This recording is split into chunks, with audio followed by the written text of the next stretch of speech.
अस्सलाम वालेकुम नाज़रीन, कैसे हैं आप सब। उम्मीद करती हूँ अल्लाह के फजल से ठीक होंगे, अपने घर में खुशहाल होंगे, गर्मियां एंजॉय कर रहे होंगे। वैसे गर्मियां एंजॉय करने वाली होती तो नहीं है, बहुत ज्यादा गर्मी है, बहुत शदीद हबस है।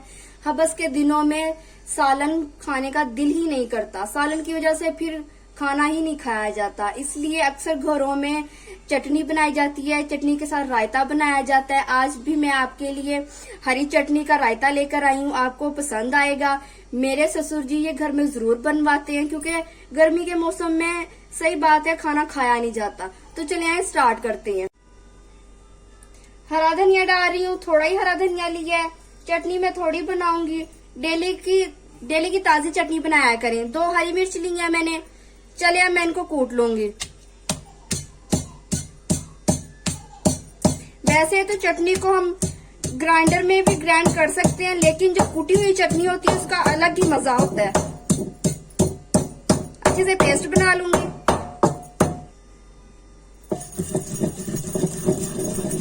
घुमा के कूट लेना अच्छे से।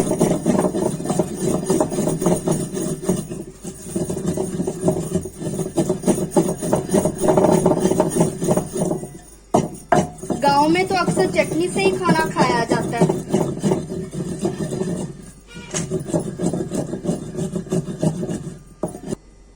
चलें जी, चटनी हमारी रेडी है। आपको देखने में कम लग रही होगी, लेकिन ये बिल्कुल ठीक है। दही डाल दूंगी। बिस्मिल्लाहिर्रहमानिर्रहीम। इसमें मिक्स कर लूंगी। आप अलग से चटनी निकाल के अलग से दही में ना डाला करें। अगर आप ऐसे दही डाल के ऐसे घोटेंगे तो ये अच्छे से चटनी इसको लग जाएगी। दही को दही अच्छे से फेंटा भी जाएगा, ऐसे अलग फेंटना भी नहीं पड़ता। मिक्स कर लूंगी अच्छे से।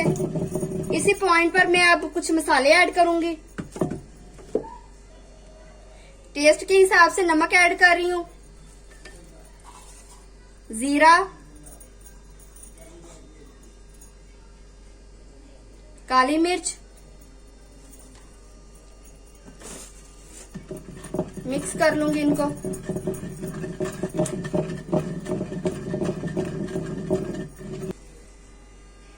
अल्हम्दुलिल्लाह, देखिए रायते का कलर कितना प्यारा आया है। अब जब मैं इसको ठंडा करूंगी, ठंडा करके देखना रोटी खुद ब खुद खाई जाएगी। ये बना के आप दोपहर को खाया करें। आप चावलों के साथ यूज कर सकते हैं, पुलाव के साथ यूज कर सकते हैं, रोटी के साथ यूज कर सकते हैं। इसको जरूर बनाइएगा। अब मैं इसको निकाल लूंगी, बाउल में निकाल लूंगी। बिस्मिल्लाहिर्रहमानिर्रहीम। देखें जरा, आपके मुंह में जरूर पानी आ चुका होगा। आप भी जरूर ट्राई कीजिएगा। कैसा बना मुझे कमेंट बॉक्स में जरूर बताइएगा।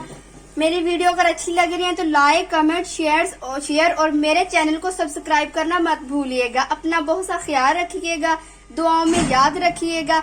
अल्लाह हाफिज।